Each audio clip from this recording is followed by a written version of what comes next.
نحمد ونصلي على رسول الكريم اما بعد فاعوذ بالله من الشيطان الرجيم بسم الله الرحمن الرحیم۔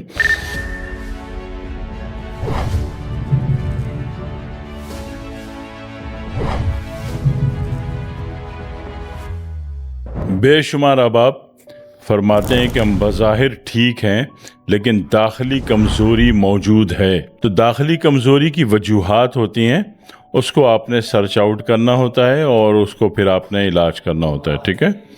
داخلی کمزوری میں سب سے بڑی چیز ہوتی ہے فیٹی لیور۔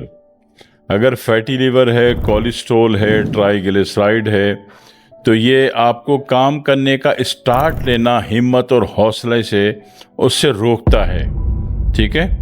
تو پتہ چلا آپ بظاہر صحیح ہیں لیکن یار کام کی ہمت ہی نہیں ہو رہی، کام کا موڈ نہیں ہو رہا، ایک بات۔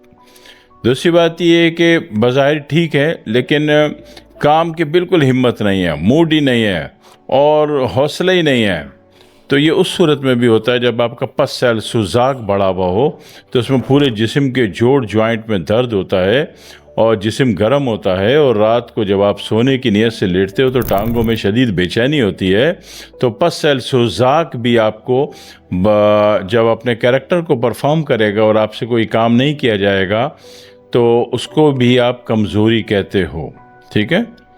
اور تیسری بات یہ ہوتی ہے کہ اگر بندے کا یورک ایسڈ بڑھا ہوا ہو تو تمام جوڑ جوائنٹ میں جو ایک نیچرل لوبریکینٹ ہوتا ہے اس کو یہ ضائع کر رہا ہوتا ہے، تو ایسی صورت میں بھی جب گاڑی میں گریس نہیں ہوگی تو گاڑی بھی گڑ گڑ گڑ گڑ کرے گی اور اپنی منزل پہ شاید نہ پہنچائے آپ کو۔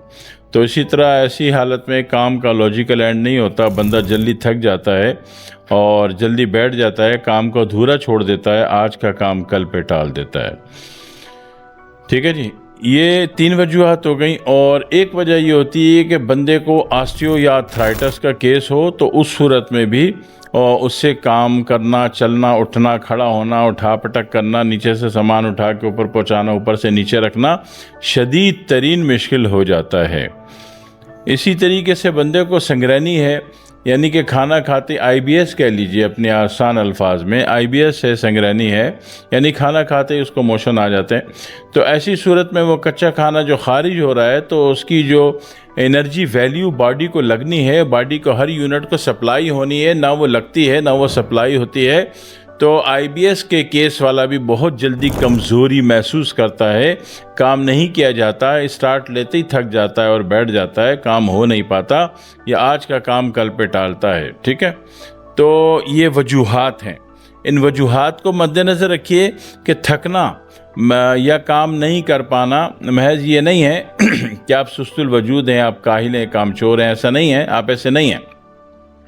آپ اپنی تشخیص کیجئے، ایک بہت ساری طریقے تشخیص کے حالات کے اعتبار سے اپنی تشخیص کیجئے، اپنا معاملہ چیک کیجئے کہ آپ کے اندر ایکٹیویشن کیوں گر رہی ہے، کیوں گر چکی ہے۔ اور اسی طریقے سے آرٹریز بلاکیج میں بھی بندہ زیادہ دیر چل نہیں سکتا، بہت تھوڑا سا چلے گا اس کا دل ایک دم پتھر کی طرح درد کرے گا اور وہ بیٹھ جائے گا، وہ چلنے سے انکار کر دے گا، اور جب تک گاڑی نہیں ہوگی گھر سے نہیں نکلے گا، ٹھیک ہے۔ تو اس میں بھی اس سے کام نہیں ہوگا۔ تو محض تھک جانا بول کے جان چھڑا لینا یہ اچھا نہیں ہے۔ اس تھک جانے کے پیچھے کا کارن، اس کا ریزن، اس کی وجوہات آپ ضرور ڈھونڈ لیجئے گا، اور پھر اس کے مطابق اس کا علاج ہوگا۔ وہ جس بھی میتھڈ آف شفا سے آپ چاہیں علاج کروائیں، لیکن اپنے تھک جانے کا، کام نہ کر پانے کا، ہمت و حوصلے کے گر جانے کا، ہمت و حوصلہ نہ ہونے کا جو ہے وجوہات ڈھونڈیے اور اس کا علاج کیجیے۔ ماں سوائے اس کے جو محبوب نے دھوکہ دے دیا، محبوب عین وقت پہ مکر گیا، اس کے جو صدمہ طاری ہو گیا، حالت روگ میں ہے، ٹھیک ہے۔ تو حالت روگ میں بندے کو کچھ بھی اچھا نہیں لگتا اور وہ کچھ بھی نہیں کرتا اور کچھ بھی نہیں کر پاتا، کوئی رسپانس نہیں ہوتا، کوئی رسپانس نہیں دیتا، ٹھیک ہے۔ تو وجوہات ڈھونڈنی ہے، محض کمزوری کمزوری کمزوری کمزوری ہے، طاقت کی دوا کھا لو، یہ بہت بھیانک فیصلہ ہے، یہ اچھا فیصلہ نہیں ہے، یہ غلط ترین فیصلہ ہے۔ اپنی وجوہات کو ڈھونڈیے گا، اس کا پھر ٹیسٹ کروائیے، اس کا علاج کیجیے، اور پھر کہیں جا کے یہ معاملہ ایک اچھی شکل میں اختتامی انجام کو پہنچتا ہے۔